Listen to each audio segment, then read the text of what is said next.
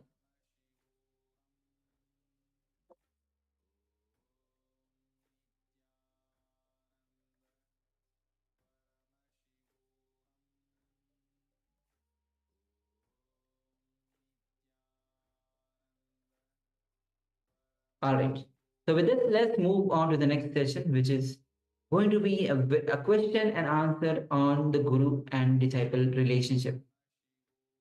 Swamiji says very beautifully, the only relationship that you should have in your life is guru-disciple relationship. It is your chemistry with guru, your physics with guru. That relationship, the only worthwhile having in your life. So you'll be having so many questions about this relationship.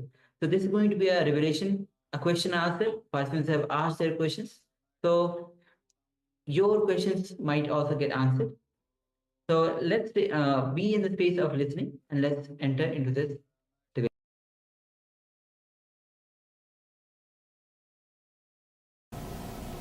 In Zen Buddhism, there is a beautiful story.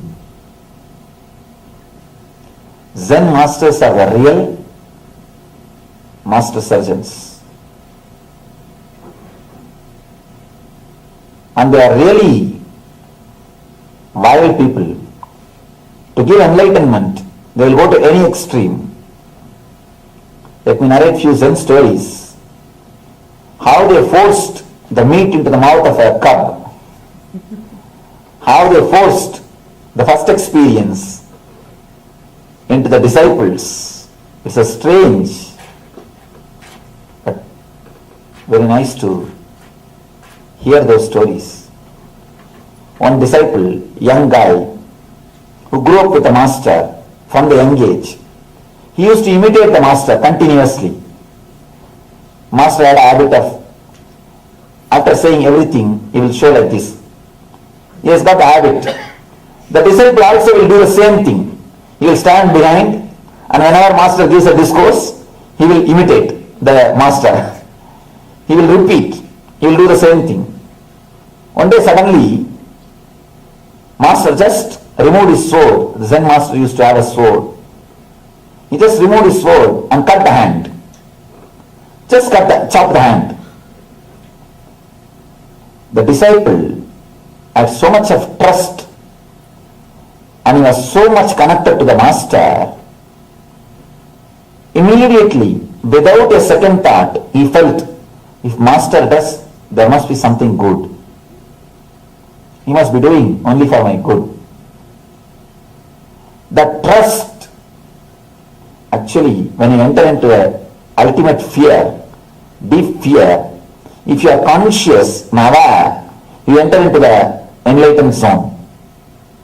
If you are moved, if you are unconscious, if you are shaken away, if you are taken away by your emotions, you fall into the lower level conscious or lower level spaces. If you are aware in the peak moods, you enter into the higher level consciousness. This guy had such a deep trust towards the master. Even when his hand was cut, he knew for sure, it was very clear, something is good. If master does, it must be something good for him. And that very trust transported him to the higher level consciousness, suddenly experienced the enlightenment. Story says he became enlightened. Now other disciples, they took care of him. They did some, whatever has to be done, the first aid or whatever possible help.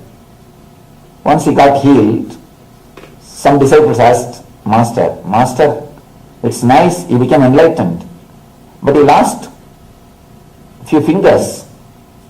Why should you lose a few fingers for enlightenment? Master says, people lose lives, thousands of lives for enlightenment. Few fingers are okay, leave it. Good bargain. It's something not bad. Another beautiful incident of some kind. One person went to the master asking for enlightenment. The master was walking on the third floor of the building. The disciple was walking behind him. Master, please help me, guide me, give me enlightenment. Suddenly the master turned and pushed the disciple from the third floor. Just he pushed. Again, the disciple was so deeply connected. Of course, Zen masters don't do this type of techniques unless a disciple is very deeply connected. Only the right disciples, this type of techniques are used, because these are instant techniques to give enlightenment. Straight techniques. Again, the disciple was so connected, so deeply connected. He felt when master does, there is something good. And when he fell, he was just floating in the air and fell like a flower. The story says the moment he touched the ground, he touched the heaven. When he touched the ground, he touched the heaven. He became enlightened. The deep trust, whatever master says is good for me, whatever master does is good for me, that very trust has made him enlightened.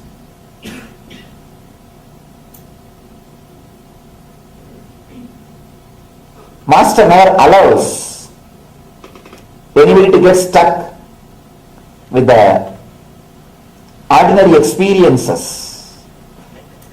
Even though you call them as a spiritual experiences, no experience is spiritual unless you stop experiencing things.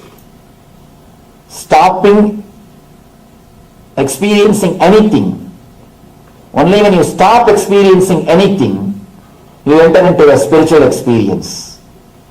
Spiritual experience is something in that the experiencer, experienced and the experience, all the three disappears. All the three just disappears. In that only you remain. Even the word you can't be used when only you are there. If there are two persons, then you and I can be used. If there are no two persons, neither the word you nor the word I is meaningful. Both loses its boundaries. When the boundaries are lost, the word you or the word I cannot be used. Unless that experience of Tatwamasi, that art thou happens, master never rests. Master is the ultimate master surgeon to remove the ego in all the level of ordinary world or in the level of spiritual. People get even the spiritual ego.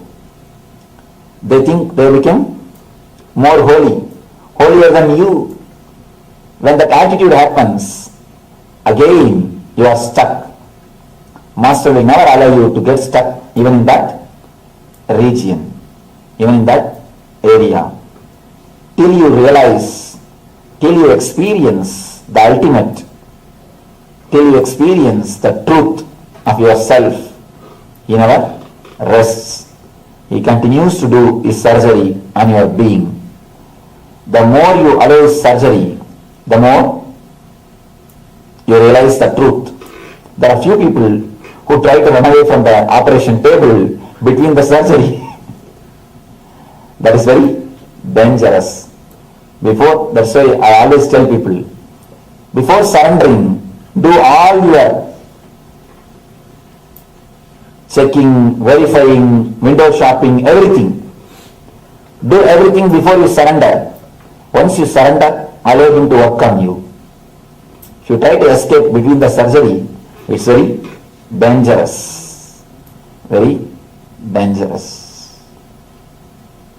Let us request and pray to this ultimate master, the divine existence, the cosmic energy, to do the master's surgery on us and give the eternal bliss, Nithyananda. Thank you. If you have any question, I'll spend a few minutes with your questions. Yes. The environment of our physical environment, our streets, our roads, our buildings, our farms. The way in which an ordinary man reacts, the same way only enlightened master reacts. There's a beautiful story. Before enlightenment, mountain is a mountain, tree is a tree, river is a river. At the time of seeking, mountain is not a mountain, river is not a river, tree is not a tree. Everything is confused. After enlightenment, again, mountain is a mountain, tree is a tree, a river is a river. And surely he reacts the same normal way, but he never sees in a normal way. Reacting is in a very normal way, but he never sees in a normal way. He sees from a totally different plane. He experiences from totally different plane. Surely he sees in a much more deeper way. Actually, a normal person or an unenlightened person can never see things normally. He can see only in a distorted way, as he wants. Let me tell a small story. One villager went to a nearby village for some job. He was coming back to his native village.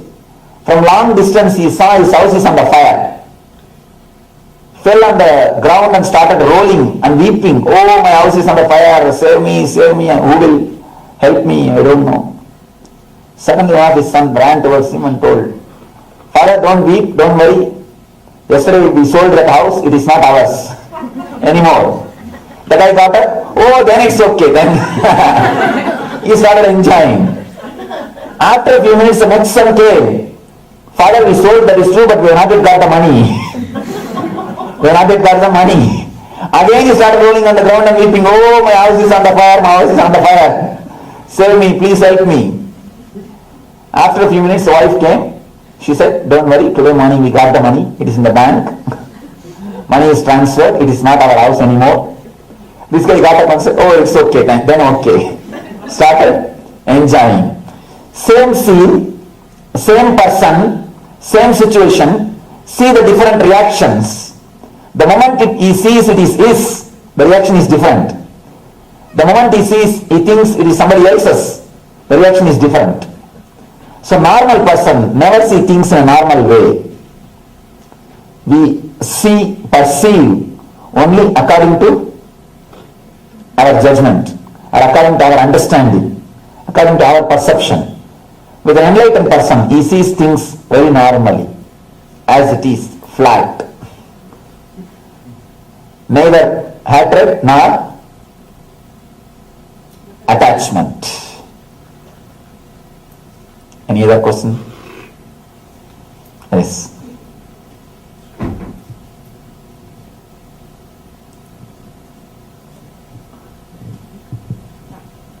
This on? What is the distinction between dropping, letting life flow, and laziness? In laziness, you will always be tired. You see, understand important thing, tired of taking rest. The more you rest, more you will be tired. Be very clear. You see your own life, the more you rest, more you will be tired. Laziness will always have tired of taking rest. Letting go, you will be again and again fresh and alive. You will be just bubbling, radiating. If you are bubbling, radiating, alive 24 hours, you are letting go. You are allowing the life energy to penetrate you and live through you, express through you. If you are 24 hours tired, you are lazy. Verily, by your experience, you can understand. See, a person who allows the life to penetrate him, who just lets go the things, who just surrenders. The person who surrenders, he will never have doubts or confusions. The person who is in laziness, again and again will have confusion. What am I doing? Is it right? Am I doing right thing? If you are having confusion, please be very clear, you are in laziness. The moment you surrender, this confusion will disappear. You will be in ecstasy. That's the only difference. Next.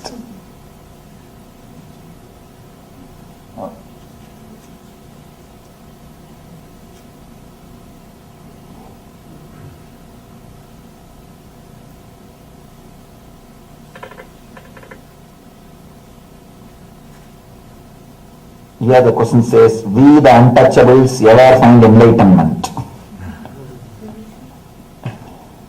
As long as you have an idea that you are an untouchable, you can't find enlightenment. The moment you drop that idea that I am untouchable, you are enlightened. There is nobody who is untouchable.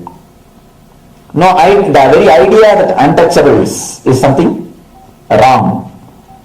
I think the very idea is maybe because of some inferiority complex. Nobody is untouchable on the planet Earth, except the person claims, I am holier than you. He is the only untouchable, you can't touch him. If somebody claims, I am holier than you can't touch him, he is the only untouchable.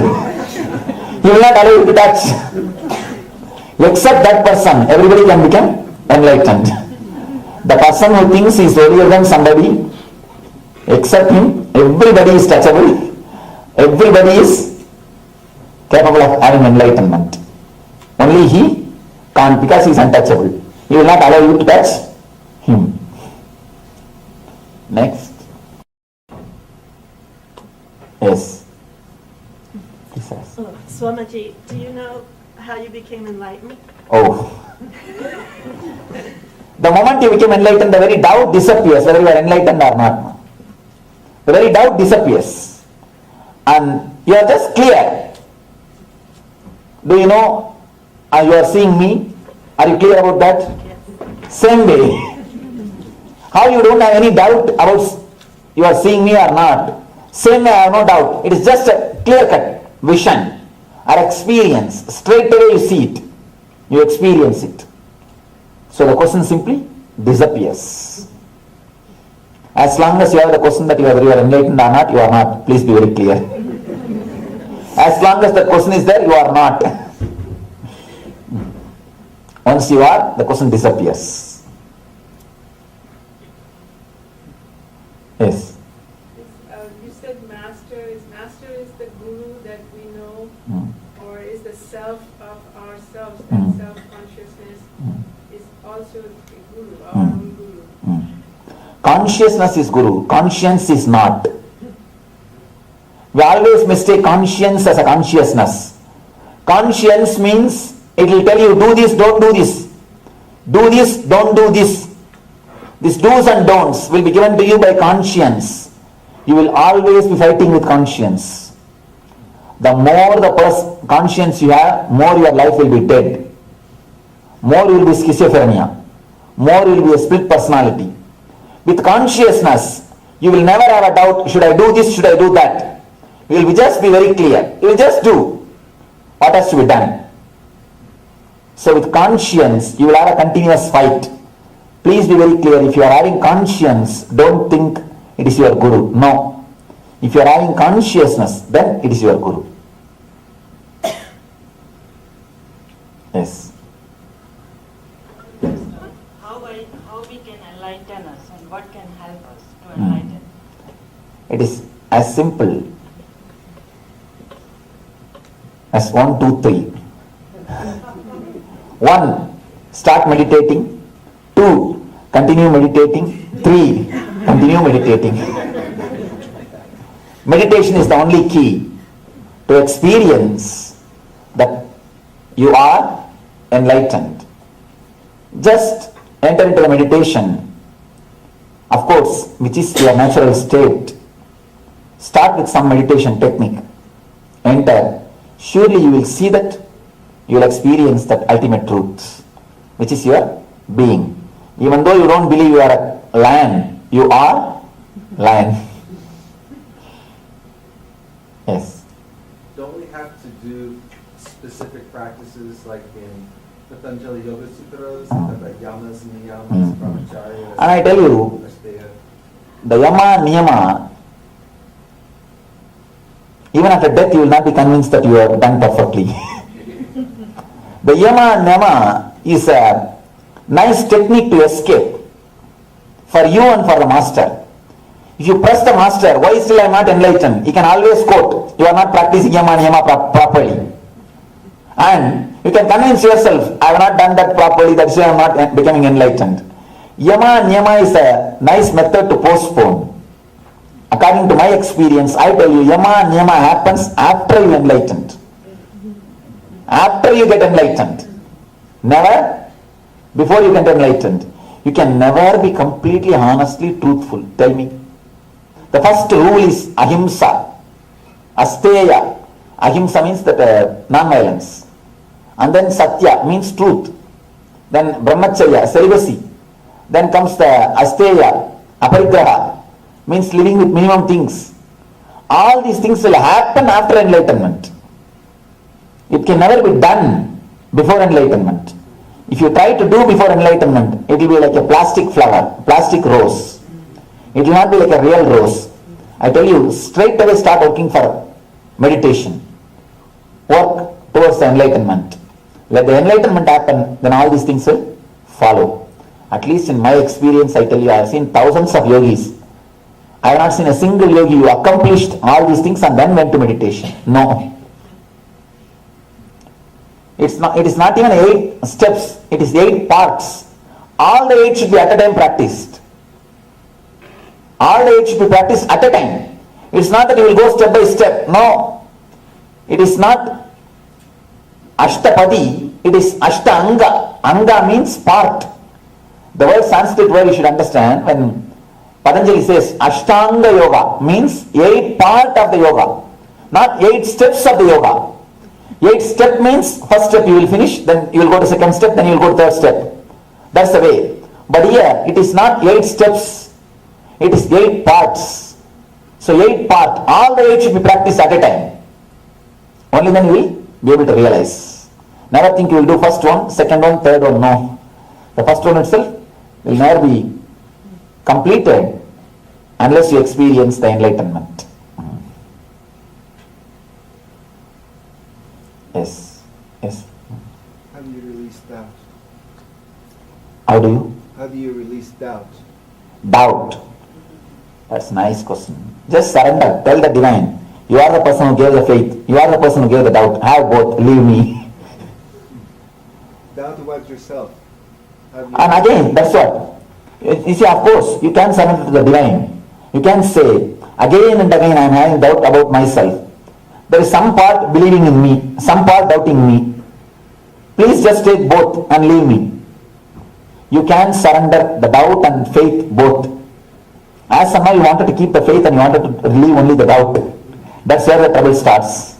Drop both, then you will go beyond. Referring to the conscience of, do this, do that, having to eliminate that for the enlightenment. The sociopath,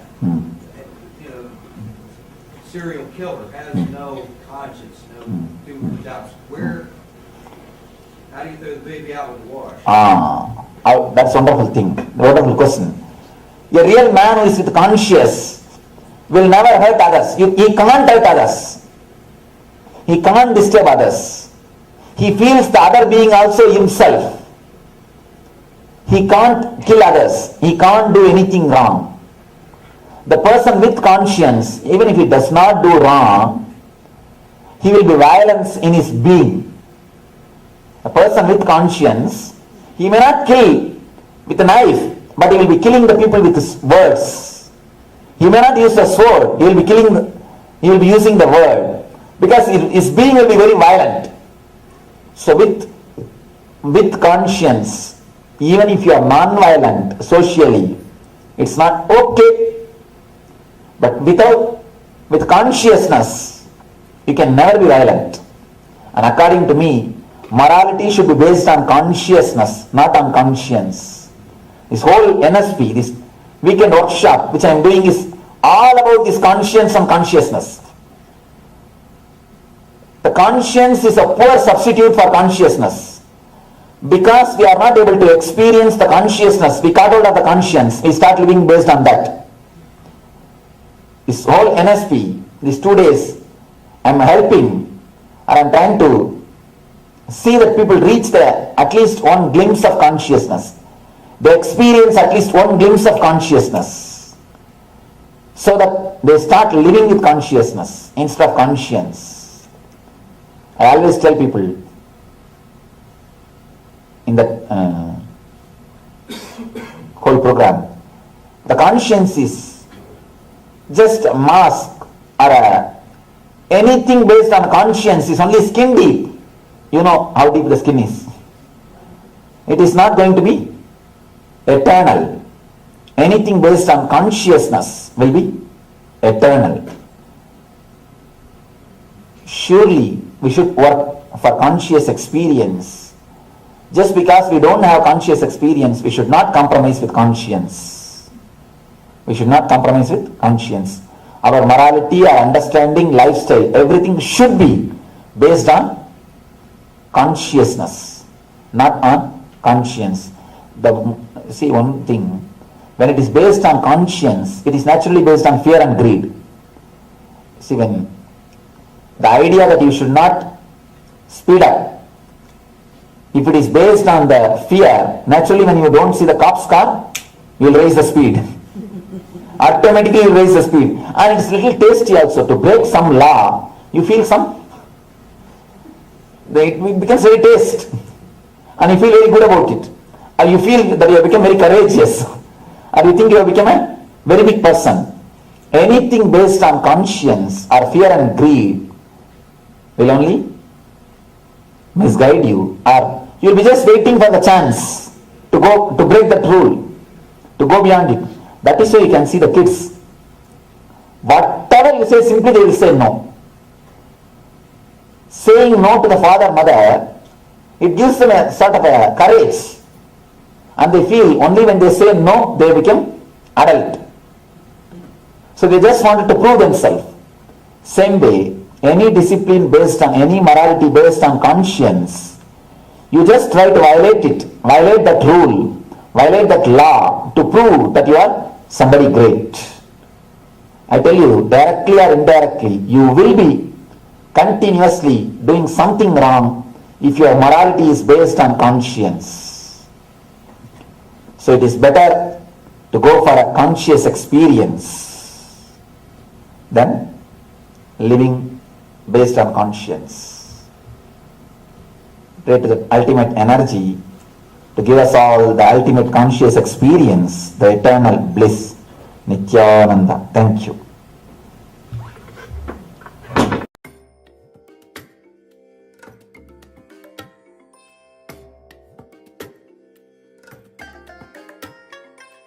I bless you all.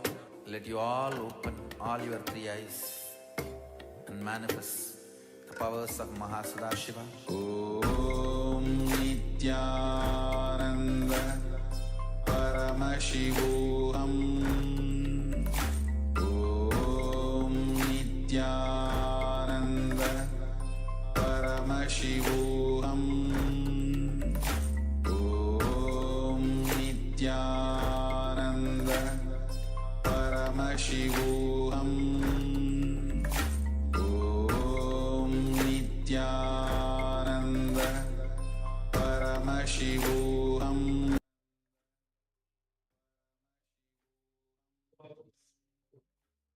Yes, so this was a question answer on guru and disciple relationship. A beautiful session where we got to know the questions that the persons had. All right, so with this, we'll be moving on to the Kriya. Today, we'll be having a Kriya for vertigo care. Yes, so vertigo is when you look down from high buildings or high places and you start getting this feeling of dizziness, lightheadedness, feel like you're going to fall over. So you feel that you need to hold on to something to feel safe, to feel secure. So let us get ready and In this kriya, we'll have different asanas, different breathing techniques. So requesting participants, make sure that you have a little bit of space around you so you don't bump into things, so also that you won't be distracted. And of course, this kriya is, even though it is specifically made for this for vertigo care, it has so many other benefits. So even if you don't have vertigo, then you can still take part in this, and it will bring so many benefits to you. Now, the thing is, Swamiji has created these kriyas. Swamiji has created a set of 108 kriyas for various different ailments, different illnesses, different things that affect us, such as vertigo, for example. And he has personally tested these to make sure that we get the best of the best. So let us come to the space of listening, and please let us do this kriya along with Swamiji. Also requesting, because it is Swamiji that is conducting this very kriya, please requesting all participants to come on camera. Please make sure that you switch on your cameras and you come to the space of listening. And also, again, because the Swamiji, the most important thing about the kriyas themselves is that they are infused with the superconscious energy of Swamiji. So Swamiji has personally infused these kriyas with superconscious energy. So when you practice, it is like practicing in the presence of Swamiji himself. So let us come to the space of listening, and let us take part in this little kriya for vertical care.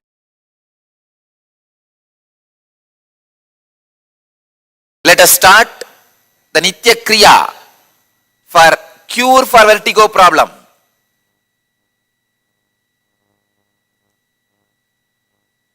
First, Koraka Jali Asanam. Koraka Jali Asanam. Please understand.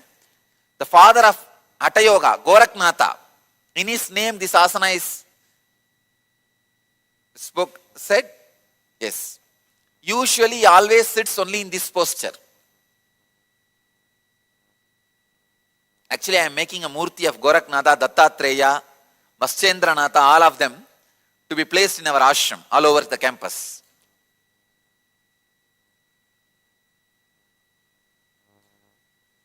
This is the posture.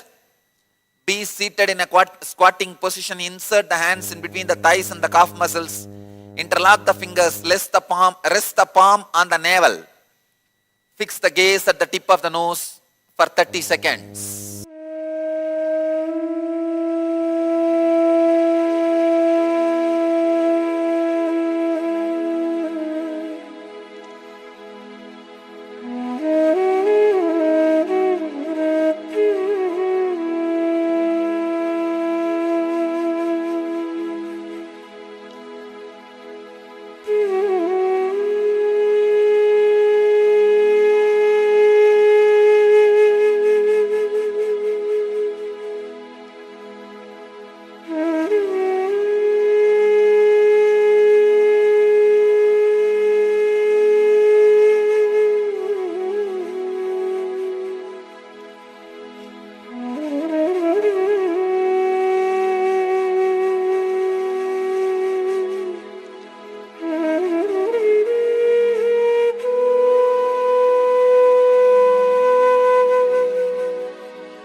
posture, Prakriti Kumbhaka.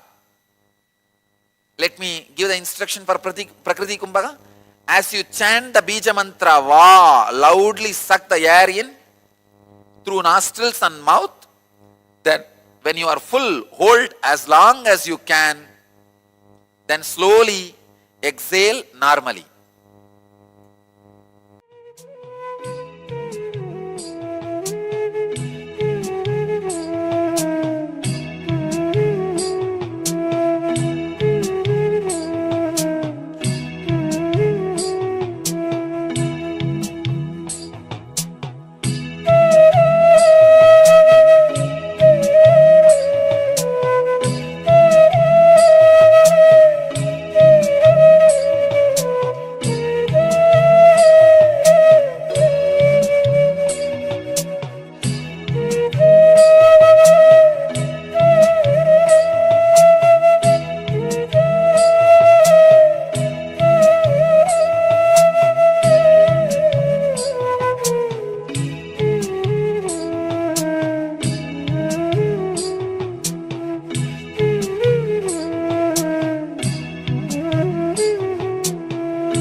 Stop blinking the eyes.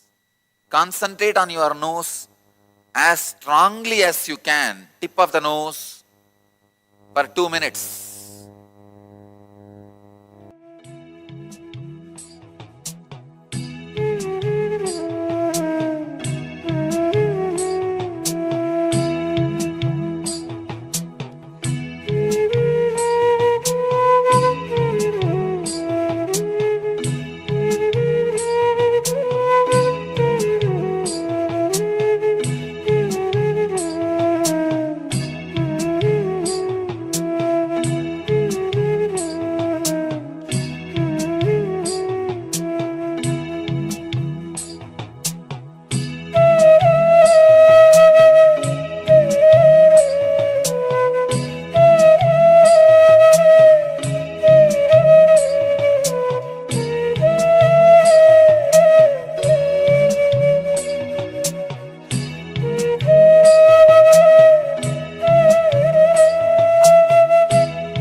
Next step, change the asana. Kanipava asana. Rest the hands on the ground with comfortable distance between them. Bend the elbows. Raise the legs off the ground. Let the knees touch the respective elbows. Balance the whole body. 30 seconds.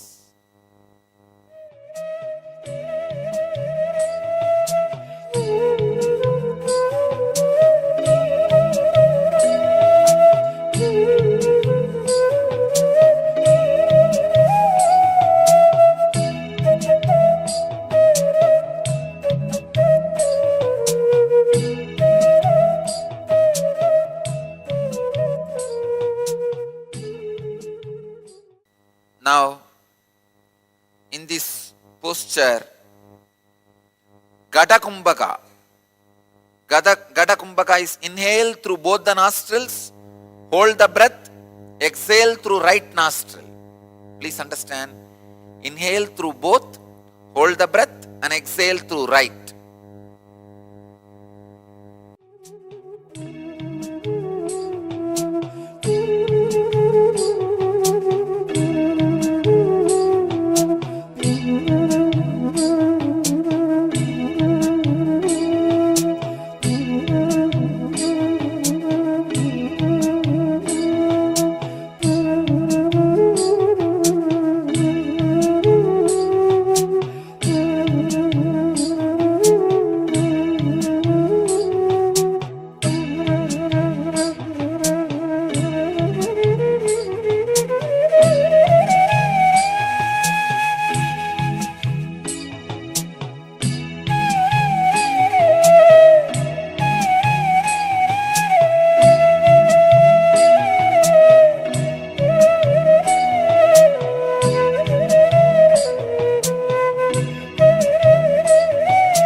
next step.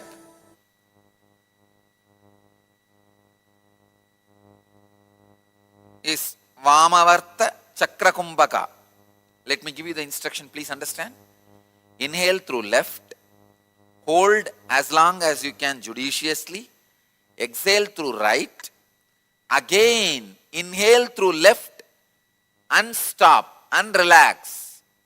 The whole pranayama gets completed with the 4 action. Inhaling left, holding, exhaling through right, and again inhaling through left. Then you can relax. Do this 21 times with this 4 action.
Next step, Dakshinavarta Kumbhaka.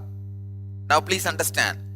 Inhale through right nostril, hold as long as you can judiciously, exhale through left nostril. Inhale through right, hold and exhale through left. Repeat 21 times.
Let you all achieve, experience, live, express, radiate.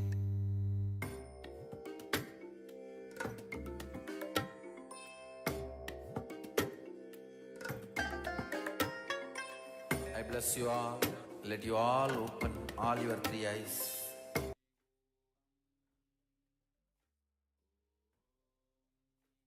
Yes, welcome back. So that was a wonderful Kriya guided by the Supreme Pontiff of Hinduism. So personally guiding us through the Kriya. So that was Kriya for vertical gate. So next, let us move on to the power manifestation. So once again, the power manifestation segment.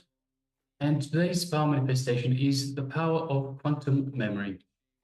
Before we go into the power manifestation itself, requesting participants, please switch on your cameras. Yes, thank you, Pranayama. Yes, thank you.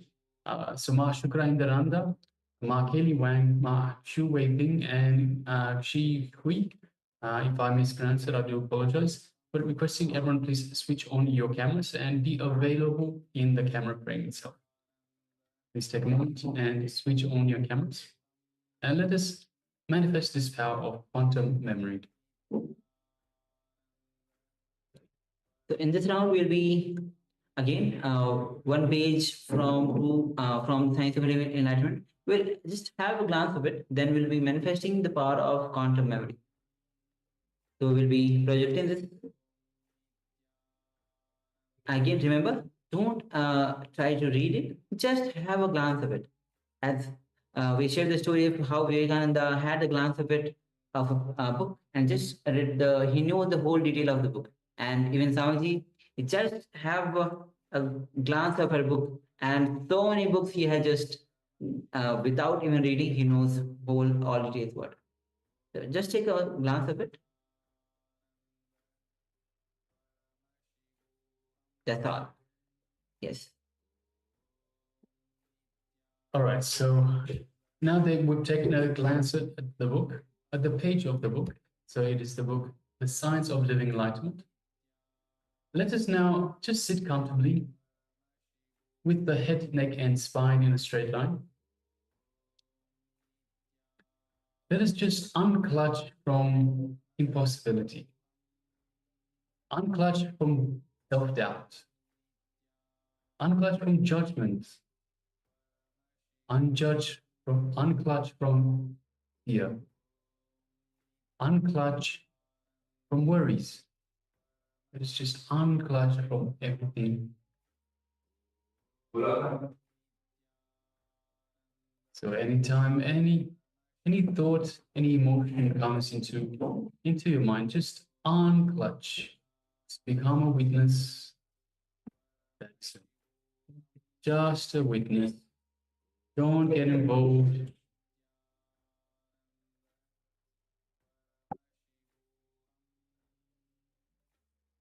And continuously come to the space of unclutching. Clutch again and again.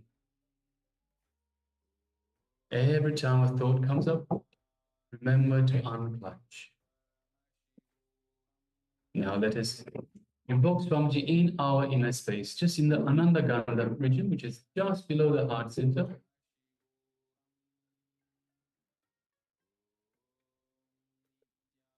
Just a mere remembrance of Swamiji, the visualization of Swamiji in our Ananda Gandha invokes the Master in our inner space. So let us just visualize, remember Swamiji in our inner space.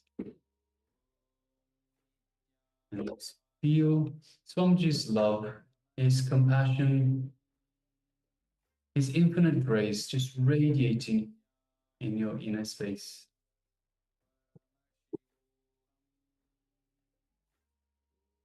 Take a moment and feel the connection to Swamiji,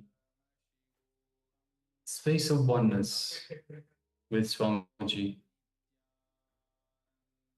Take a moment and feel the energy that Swamiji is radiating, this super conscious energy Swamiji is radiating. It is flowing out to every corner of your body.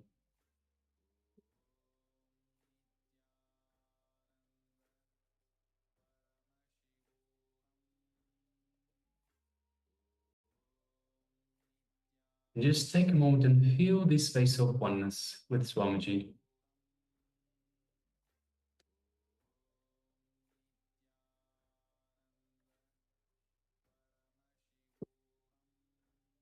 Now from this space of oneness, let us move our gaze to the third eye, just between the eyebrows.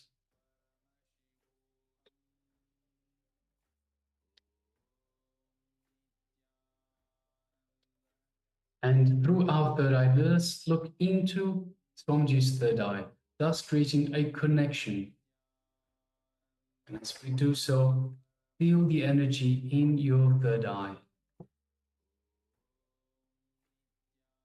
Feel your third eye as it is awakened, activated.